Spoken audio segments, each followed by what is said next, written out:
Hey everybody, big shout out to our Endgame community. Thanks for joining us once again. And if you're new to the channel, big welcome. I'm Pierre, he's Chris.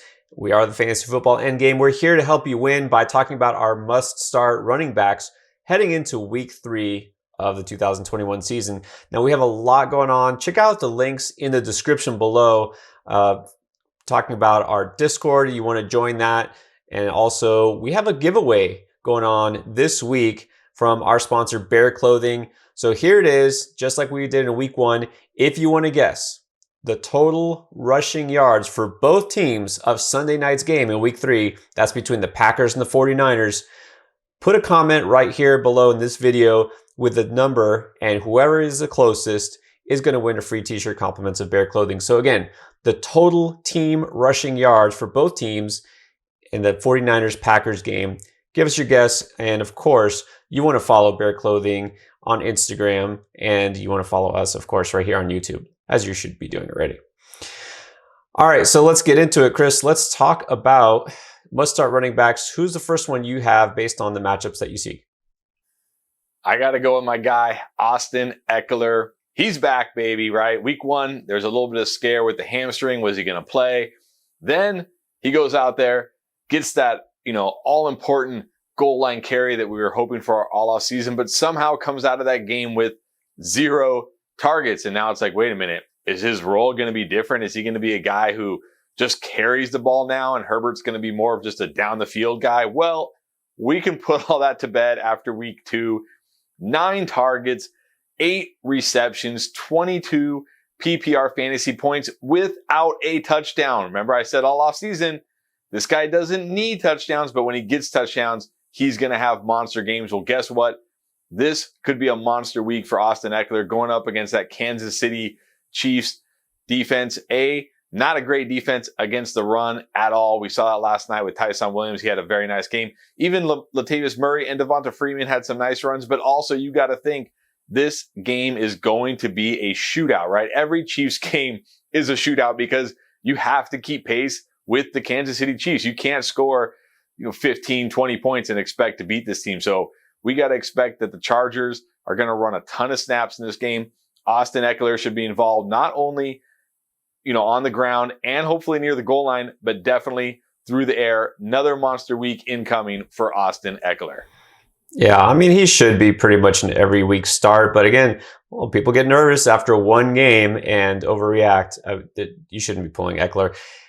On that same line of thought, Zeke Elliott, people are still panicking because week 1 kind of laid an egg, did nothing. But in week 2, well, he actually got almost 100 total yards and scored a touchdown. So pretty decent. I mean, I know you're expecting a ton more from your first round pick, but still, it was a good game for Zeke. He looked pretty sharp. But people are still freaking out because Tony Pollard arguably looked better. Fantasy-wise, he was more productive. And so now all of a sudden, he's going to be the lead back in Dallas. He's not, okay? He's not. There's a reason they signed Zeke to that fat contract. I get Pollard is going to be involved, right? It's not going to be just the Zeke show like it used to be a couple years ago.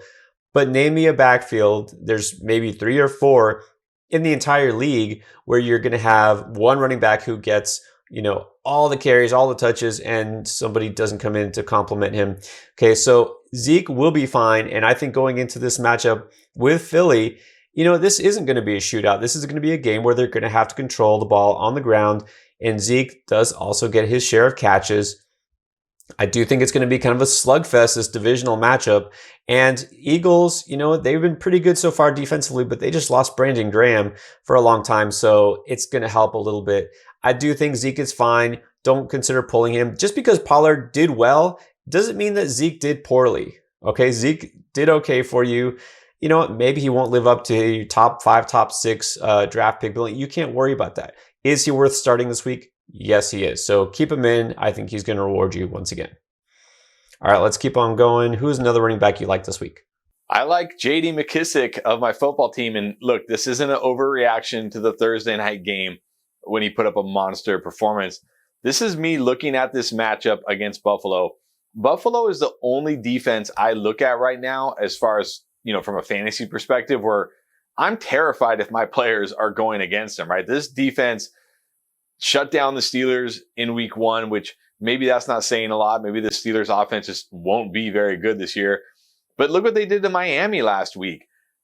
A complete shutout. And I get it that Tua got hurt in that game, but even when Tua was out there for, half the game or more, whatever it was, they weren't doing anything on offense. Miami, I'm talking about. This defense is legit. So I think this is going to be another game where the football team is playing from behind. They're going to have to, late in the game, they're going to be in that comeback 2-minute drill throwing type situation. And that's what JD McKissic gets his work. That's where the football team gives him his work, is in those 2-minute drills, come from behind, hurry up offenses. So, I'm not saying JD McKissic is a guy you play over a locked in top 10, top 15 running back. But if you have a couple guys on the outside, kind of that low end RB2 range where you don't feel great about the matchup, or you just don't feel great about them fantasy wise, put JD McKissic in, especially in a PPR league. I think he has a ton of upside this week.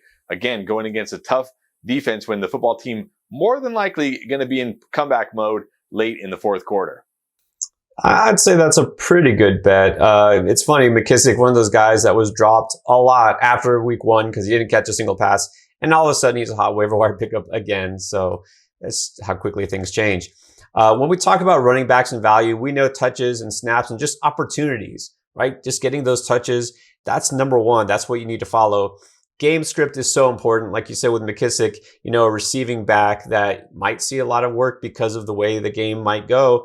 So in that same line of thought, I'm going to go with Jonathan Taylor. I know you're probably starting him anyways in most leagues, but people are, again, nervous because Taylor isn't producing like you expected as a top 10, maybe top 5 running back, depending on where you drafted him. It's okay because, look, last week they played the Rams, which, by the way, one of the best defenses, maybe the best run defense in the entire league. They definitely have the best defensive lineman in the league, and that's Aaron Donald. Okay, so they were behind. They couldn't establish the run as much as they wanted to. Taylor is a guy who does see a lot more work and a lot more fantasy points when there's positive game script, meaning the game is tied or the Colts are ahead. Will that be the case this week against Tennessee? I can't guarantee it, but the way that Tennessee's offense has looked early in games, and we know how Derrick Henry is, he waits till the fourth quarter when he's nice and lathered up, and then he bulldozes everybody. But the Tennessee Titans have been really bad in the first half, and this is, again, two teams familiar with each other.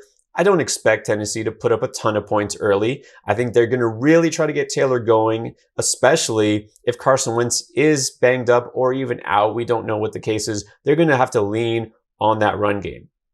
I think Taylor is going to be used as a workhorse in this game. You have to keep him in there. And, Tennessee really doesn't have the best run defense either. So finally, a softer matchup for the Colts. You have to trust Taylor this week. All right. Give me somebody else that you trust, Chris, in week 3. I'm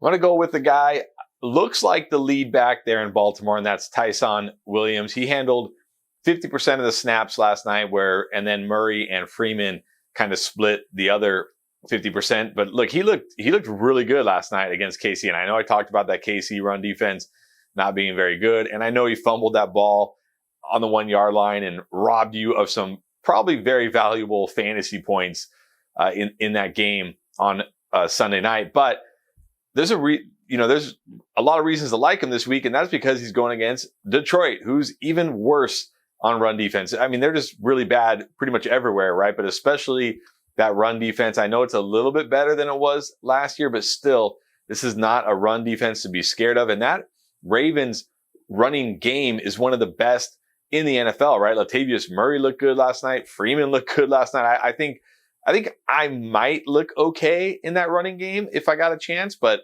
let's not find out. But I think Tyson Williams is up for a big game this week against Detroit. It'd be great if he played more than 50% of the snaps. But again, the Ravens are never going to lean on a running back like that for more than 50% of the snaps. So in this matchup, getting that many snaps with always going to get goal line opportunities and chances to score, you got to really like Williams in week 3. Yeah, we know the ceiling isn't sky high for Williams because, of course, Lamar Jackson is their lead runner, and they are always going to use a committee, but he looks like their best running back for sure. And against Detroit, I think you can roll all of those guys out. Maybe not Devontae Freeman, but definitely Williams, that's for sure. All right, so a guy, Chris, I kind of said this yesterday watching, especially that one stiff arm, that massive play where he went in for a touchdown. That's Damien Harris, of course. I said he is going to be a weekly must start for me no matter what from now on after seeing that play. I'm kind of not kidding because I have him as a must start this week, even though going into a really tough matchup, New Orleans Saints, they have a good defense. Their run defense has been pretty stout for the most part in those first 2 games. You know, they had the displeasure of facing Christian McCaffrey in week 2. But this is one of the strengths of the Saints. They're actually one of the best at limiting yards per carry so far after 2 games. So why am I recommending a running back against them? Well, because Damien Harris is a beast. I'm not saying he's matchup proof, but he has secured that role. He's going to get a ton of carries. You know, Bill Belichick is going to want to control the ball in this game. And the Saints are banged up. You know, they have some injuries there. Marcus Davenport out. And this team kind of looks a little bit lost right now after week 2. We'll see if they rebound. Maybe they'll rebound strong. Who knows? But I do like Damien Harris. And I think the fact that he actually got some catches is also encouraging. I'm not saying he's going to threaten James White's target share anytime soon, but I feel pretty good about his floor, especially in a standard and half PPR league. But even in a PPR league, don't feel like you have to sit him in negative matchups. This is a guy who has a ton of touchdown upside, and I don't think game script will really work against him like we think it would. Normally, this is not quite the same New Orleans team as last year. All right, Chris, one more must start heading into week 3 at the running back position. Well, I've already talked about this week's hot running back waiver wire pickup. So let's talk about last week's hot waiver wire running back pickup. And that's Elijah Mitchell, who didn't really get it done for your fantasy team on Sunday, right? But there's reasons to be encouraged. Number one, he handled 17 carries and he got 2 receptions, which was a really big fear was he going to catch any passes? He also did get a goal line carry. He scored. It was called back on review because his knee was down. But at least there's that opportunity. Also, JaMychal Hasty, who was coming in on 3rd downs and was being used in the 2-minute drill, has a high ankle sprain. He's definitely out for Sunday. So that means it's Elijah Mitchell and Kerryon Johnson, and also Trey Sermon, who was finally active, got a carry, fumbled, and got concussed. And I'm not trying to make light of that. Obviously, concussions are serious things. Hopefully, it's a minor concussion, but he's more than likely going to miss this Sunday as well. So they're out there looking at running backs like Duke Johnson, TJ Yeldon, Lamar Miller. I mean, there's no reason to think Elijah Mitchell isn't going to handle the bulk of the carries in this game. And now he's going up against Green Bay. Like Eagles defense, you talked about it. That's a good defense, right? They played a good defense on Sunday. Now it's Green Bay. That's not a good run defense. It's one of the worst run defenses, as a matter of fact. So if this guy's going to get 20 touches against Green Bay, which more than likely he's going to, I don't see how he misses this week. So don't give up on him. Don't, drop him because he had a bad week last week. Roll with him one more time. He won't let you down this week. Exactly. I agree with that. Don't give up on Mitchell just because of a down game where you expected a ton. You have to temper expectations sometimes. And also, I'm going to say just for the long term, if you have room, don't give up on Trey Sermon. Unfortunate that he got that concussion on his carry, but he'll be back pretty soon. So at least we hope so. If you have room, keep stashing him. I'm a Trey Sermon truther though, so that's just me. And my last pick, I'm going to go with the revenge narrative. You have to love those. And that's Kenyan Drake going against the Dolphins. Look, again, I know some people had high expectations. The fact that Josh Jacobs was out last week, he was going to be the guy there. But going on the road against Pittsburgh, if nothing else, they have a really, really good defense and especially a run defense. So he was never going to have a huge game. Talked about that in our start sit videos. We do those Saturday night and, of course, for our members, Sunday morning. So we did say Drake was risky because there was just not a lot of ceiling and proved us right. But you know what he does have? He does have a floor because now 2 straight games, he's caught 5 passes.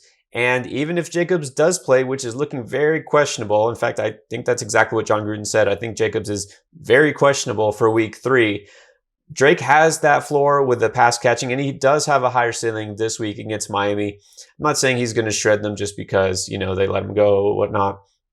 But it is an easier matchup, and I think the Raiders might have to lean on the run game more because Derek Carr also questionable heading into this week. I think he's going to play. His ankle is okay, but again, this is not going to be necessarily one of those games where they're going to have to, air it out to try to keep pace because, like you said, the Dolphins' offense is not too scary these days. All right, those are our favorite must-start running backs for Week 3. Of course, there's the obvious guys. You know, we're not going to tell you about those top 10 running backs you're starting anyways, but when you have those tough decisions to make, we're here to help you. Again, check out all the links down below in this description to join us. And if you want a membership to join us on Sunday for that exclusive Start Sit show, join us on Patreon and support us. We definitely would appreciate that. All right, guys, good luck in Week 3. Thanks for watching.